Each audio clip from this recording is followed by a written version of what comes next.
This is Patrick Kennedy with DNA Marketing. This morning I have David Colleen with SapientX talking to us about their company and also their campaign on Start Engine.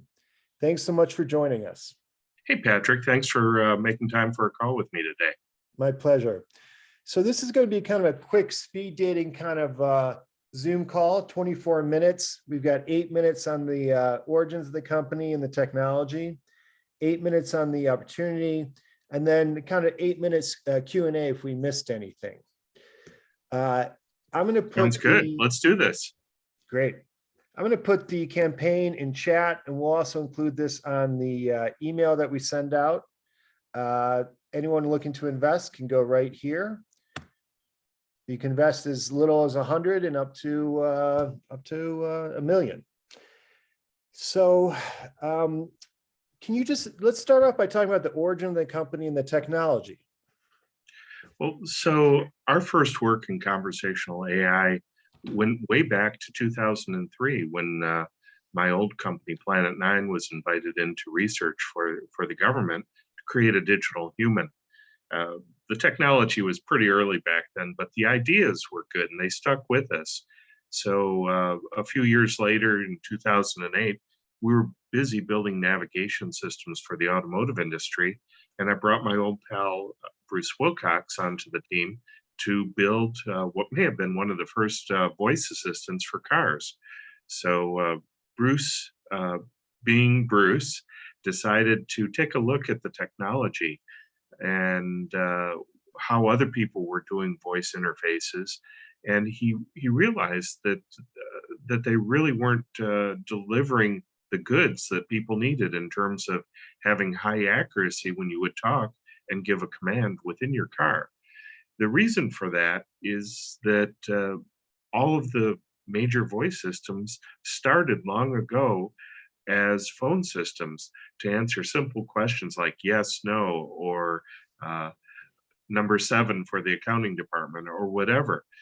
They were never really ever designed for conversation and didn't work very well. So Bruce built a whole new platform from the ground up, focused solely on being able to understand people as they speak conversationally, naturally.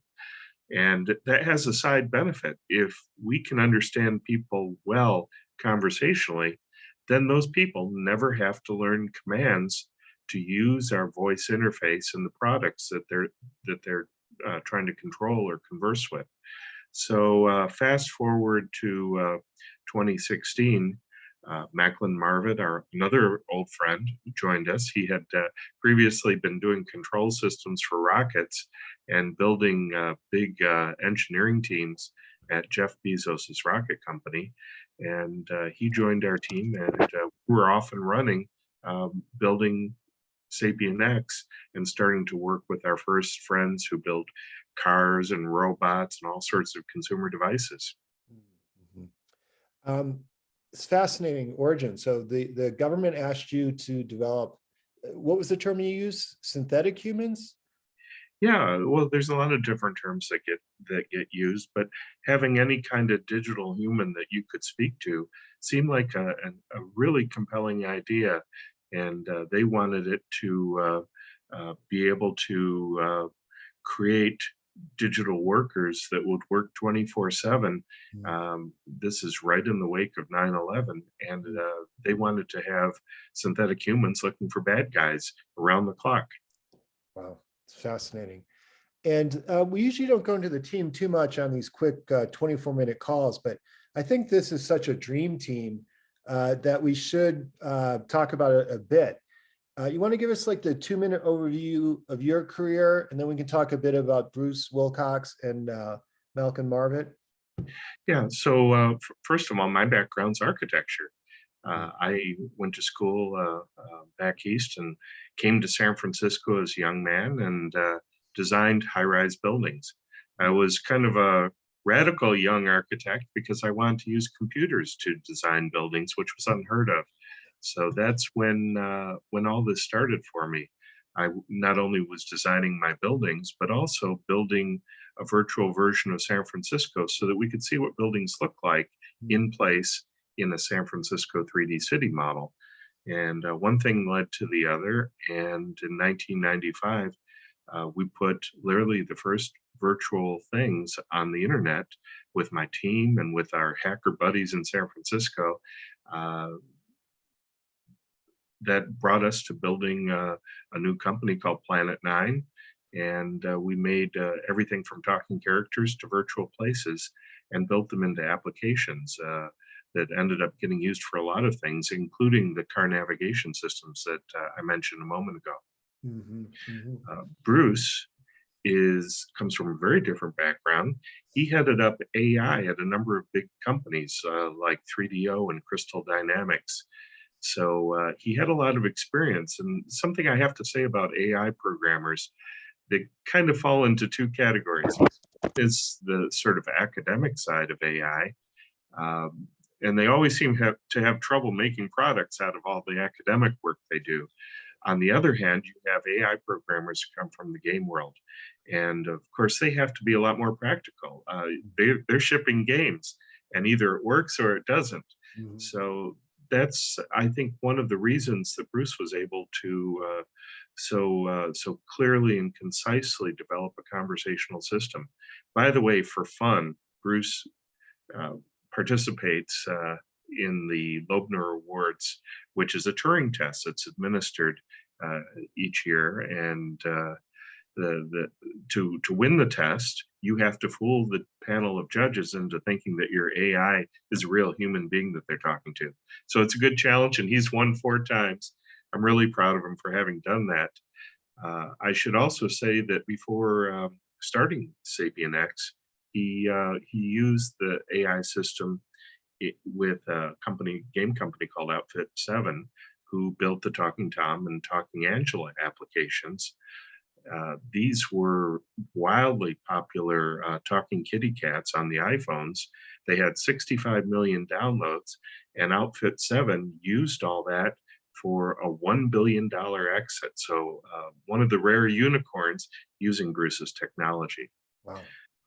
Later, Macklin joined us, and Macklin, besides being a rocket engineer, in the early days, he and his team at Worlds Inc. built arguably the first very successful multiverse. So what that was a program called Worlds Away, and it allowed people to come into a virtual space station, choose an avatar, and start talking with people. So this was very early on, but it was used in a cool application for the Starbright Foundation for sick kids in hospitals. It Mm. got them to socialize, and it really helped them to start to cope with the serious diseases that they were grappling with while they were in the hospitals. So pretty cool beginnings.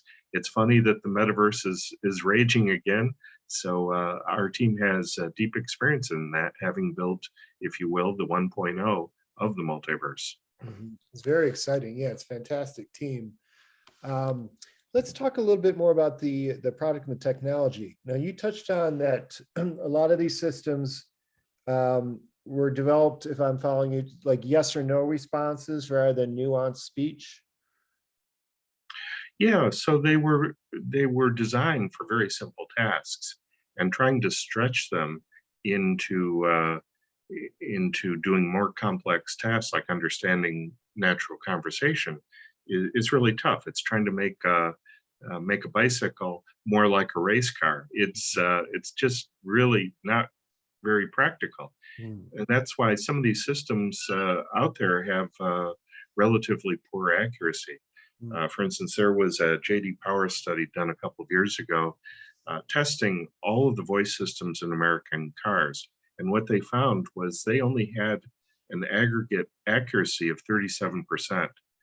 I don't know about you, but when I'm driving my car and I want the voice assistant in the car to do something for me, I want that to happen reliably every single time. Yeah. And the current American car voice assistants just don't cut the mustard. So that was a challenge that we wanted to take up. And our work with the automotive industry has been really interesting and challenging.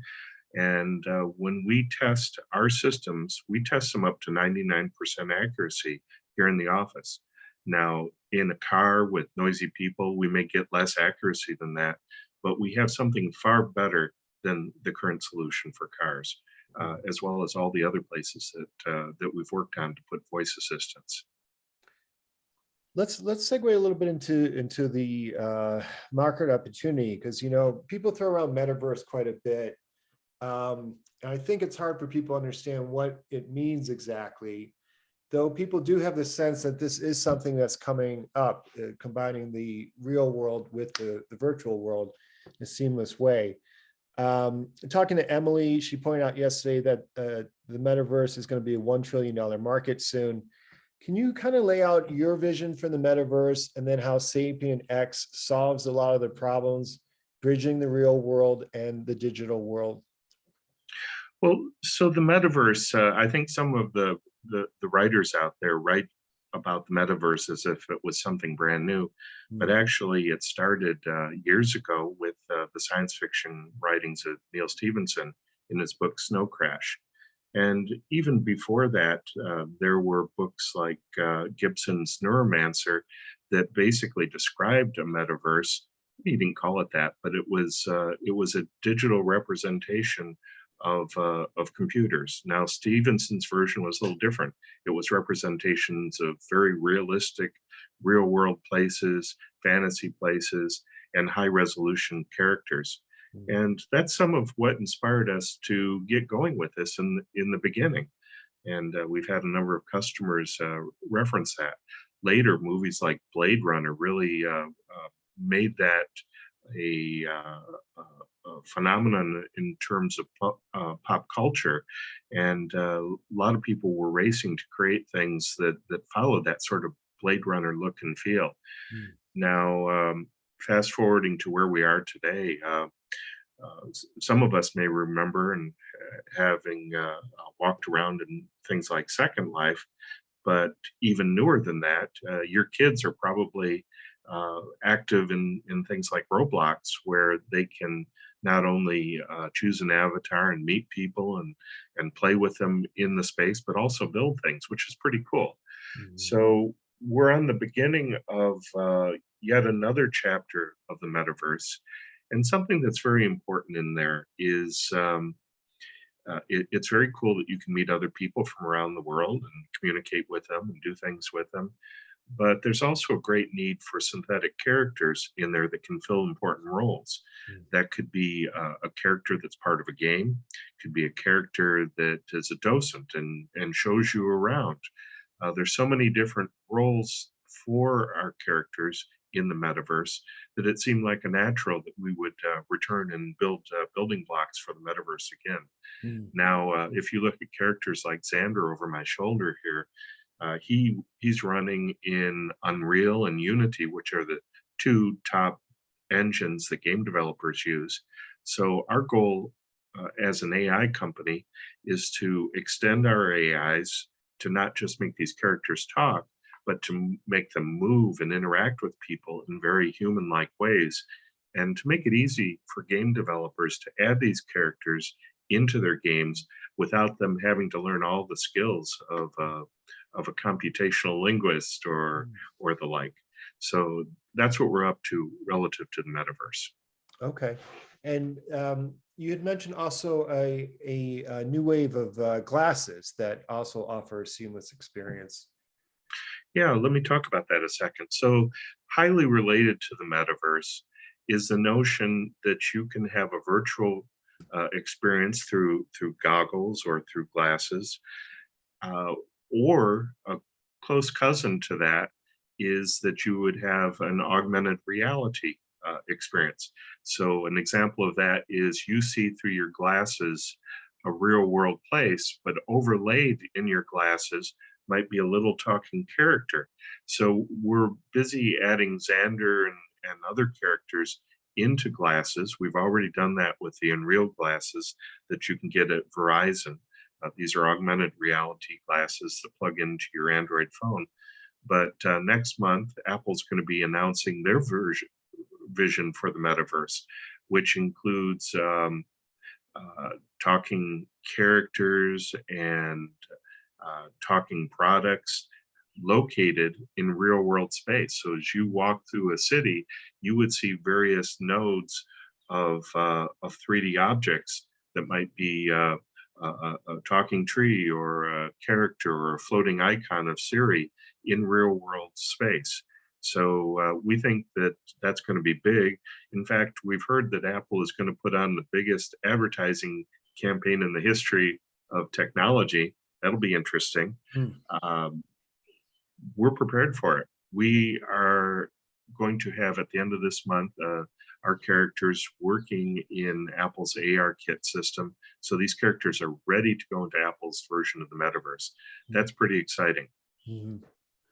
And now you had mentioned that the business plan is to white label these technologies. So anyone who wants a kind of plug and play solution for the metaverse can come to your company and get a solution. Is that Well, accurate? yeah, it is accurate, but let me go a little bit beyond that. The playing field right now, everybody's familiar with Siri and Alexa, Mhm. and it is possible to use Siri and Alexa with your products, but there's a huge price to be paid for that. First of all, you have to use their wake word to wake up their character. Number two, all of your user data has to go back to them so that they can sell it to third parties. And a lot of people we work with think that's something they just can't do. Mhm. The third thing is there's no ability to customize those systems. So if you want to have your brand ambassador like Xander, you can't have that. And as a matter of fact, they don't even have avatars. So there are no visible brand ambassadors associated with those products. And the last thing is uh, those systems, as they're designed, are computationally inefficient. They have to run them on supercomputers. And the only way for them to deliver them to your household or to a product is by the internet. Now, we love the internet, but our system also works offline. So we can go with our product and deliver voice solutions to a lot of different product categories that the big boys can't or choose not to. So Mhm. that's pretty exciting. On top of that, we support 40 different languages and dialects. That lets us potentially serve a worldwide community of up to 5.5 billion people. The big systems don't do that. Most of them only support about a third as many languages as we do. So we're prepared to go where our customers need us to go.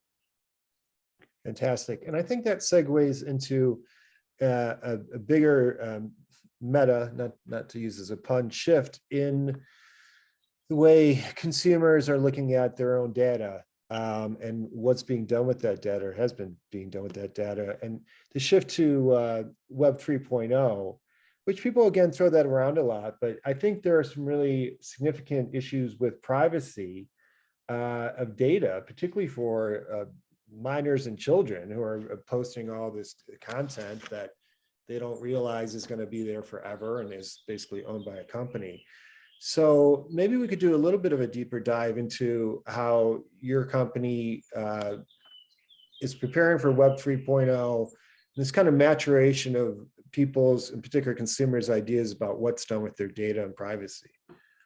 Well, it's a super important topic. In the hacker world that we came out of, we talk about it in terms of white hat, black hat. White hat is the good guys.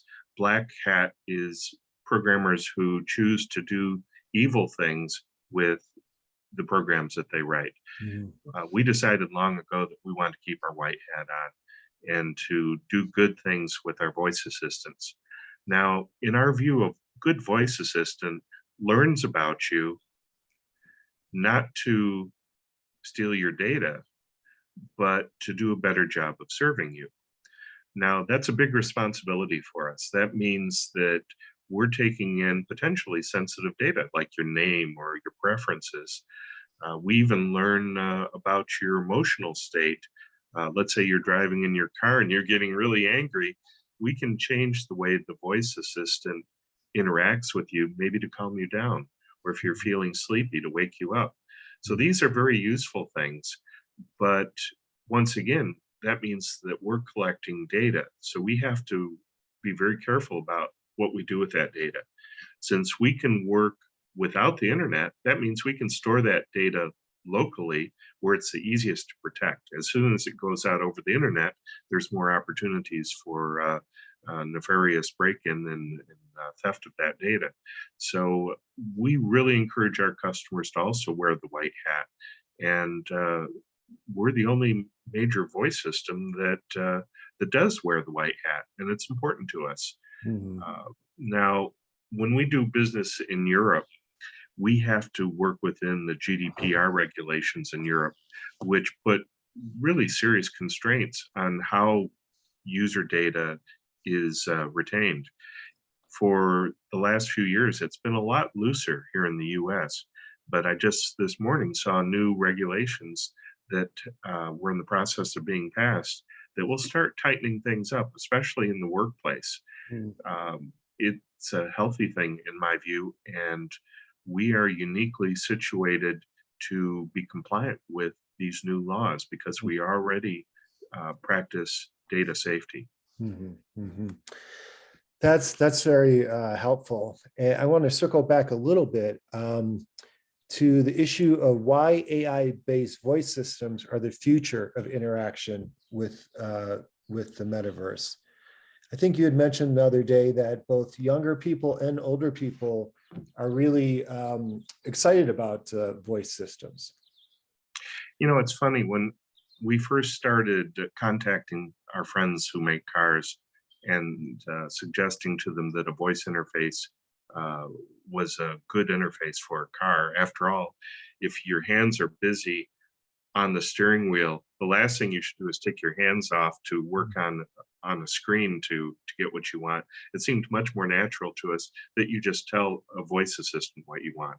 Mm. Now, fast forward to where we are today, all cars shipping in the US pretty much have voice assistants in them. So the playing field has changed a lot, and public acceptance of voice interfaces has really grown. We've also had some interesting things happen because of COVID. A lot of public interfaces, like a vending machine.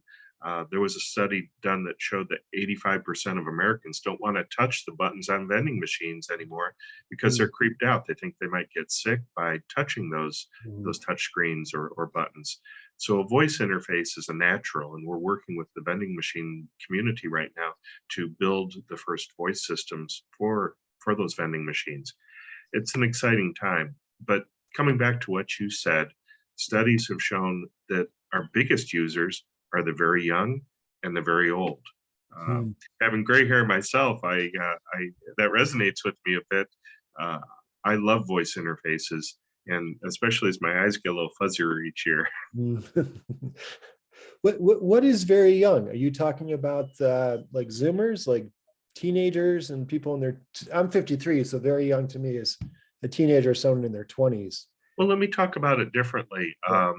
Think about the generation, and now they're getting older homeowners now that grew up with PlayStations and Xboxes. Everyone that grew up with computer games, I think, is naturally adapted to a voice interface and talking characters because they're already used to using them. It's already a central part of almost every game that you play out there today. Yeah, I mean, I played the first edition of Halo, and Cortana is a AI voice assistant as a major You're that character. old? Yeah, I am. Halo's I been around a never, while. but you think about it, she's an avatar, but she's also a major character in the game who moves the plot forward. So, and I know a lot of friends who use that term all the time affectionately for all sorts of things.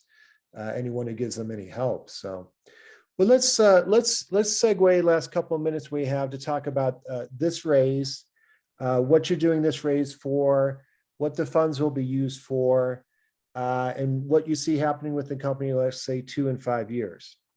Yeah, that's an important topic. So we did our first crowdfunding 4 years ago. Uh, One of the things that happens with startups is if you go to a venture capital website, many of them say we do early funding. We invest seed funds in startups.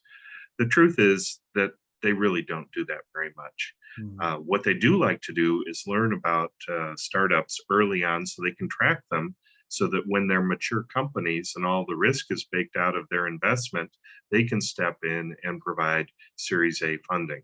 Mm. So a lot of startups have to go through the learning curve to realize that that's kind of a dead end. Mm. One of the people on our board, Patty Glowski, is an investment banker, suggested what was kind of a new thing 4 years ago, and that was to do crowdfunding. Our first raise was on Seed Invest, and we raised about $450,000. That was good. That helped make our wheels turn. Mhm. When COVID first hit, we started another raise to make sure we had enough working capital to keep the company going through the COVID period. We raised another $850,000, this time over at WeFunder. Last year, it became apparent that COVID was still going to be with us for a while, and we didn't want to have any kind of business failure, because when COVID began, we had a double whammy. It wasn't just COVID, it was also for our automotive friends, the chip shortage, which was keeping them from selling cars, generating profits, having R&D budgets for us to work in to build a next generation of voice assistants for their cars. All that got put on hold 2 years ago.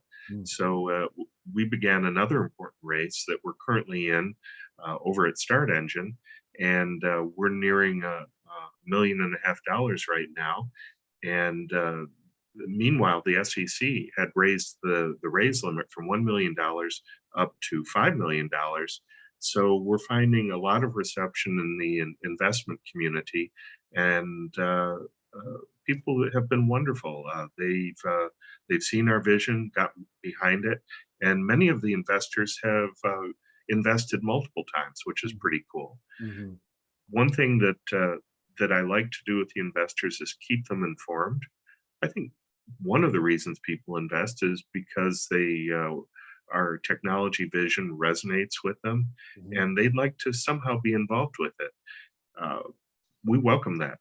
In fact, many of our investors hold out their hand and say, "I have opportunities to introduce you to people in my company, or I have friends over at a company that I think might want to do business with you." So we take them up on that on a regular basis, and it's an important part of how we develop business within the company. So we're very pleased with what's going on, and we would certainly, if this seems like a good fit for you, we'd encourage you to go to Start Engine and type in SapientX and find us there, and see if we have a good offering for you.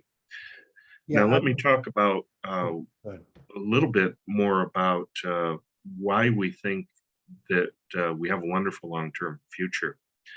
We track 35 different peer companies who make related AI products. Of the 35 that we've tracked, roughly 2/3 of them have been acquired by other companies. When they get acquired, that's a great payday for their investors. Um, what we found was typically they had reached their Series A. We hope to begin our Series A effort at the end of the week. Uh, Many of them had done high dollar exits, um, sometimes with multiples as high as 16x. That Mhm. means for every dollar that an investor invested in those companies, so they got 16 back. So that's pretty cool. Now, all that said, we're razor focused on making a great company and a great product. Um, if if we are true to our business core, we want to seek the highest orbit for the company. That may be by being part of a larger company eventually. And that has huge benefits, because if that company has established sales channels, it's a way for us to bring our software more quickly to more people. Mhm. So we'll just see how that plays out. I know some of you are also interested in companies that IPO, but we're open to that, by the way. And the popularity of IPOs and SPACs ebbs and flows.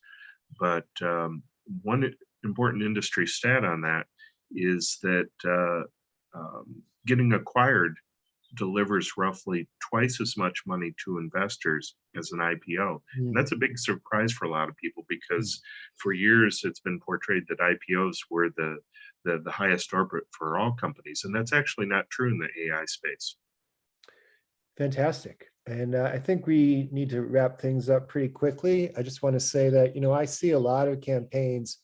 I've been in the equity space 8 years, which is almost the entire history of the space. And rarely do you have a company that has the trifecta of just, really cutting edge technology, a pedigree team, it's worked at NASA, that's worked at all sorts of world-class companies, and the team has exits too.